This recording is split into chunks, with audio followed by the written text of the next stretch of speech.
ఏం కావాలి సమన్వి? నీ దుప్పట ఇందులో ఉందా? ఇదిగోండి వాష్ చేస్తున్నాను. దుప్పట బ్లాంకెట్ కావాలా? మా అమ్మాయి ఫేవరెట్ అండి. వాష్కి కూడా ఇవ్వదు. వీకెండ్స్ వాష్ చేస్తాను నేను, ఎందుకంటే అలా ఉంటే కొద్దిగా హెల్ప్ ఉంటుందని. చూడండి ఎలా ఏడుస్తుందో, రెడ్గా అయిపోయింది ఏడ్చి. ఇంకొకటి సిమిలర్గా ఉన్నది ఇచ్చినా వద్దట, అదే కావాలట. అది వాష్ చేస్తున్నాను కదా, 2 minutes. ఓకే 2 minutes వాష్ చేస్తున్నానమ్మా, వాష్ చేస్తున్నాను. 2 minutes ఉంటావా?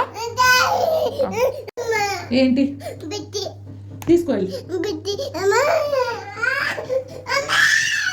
ఈవిడ లోపలికి రాదంట, నేను లోపలికి వెళ్ళకూడదంట.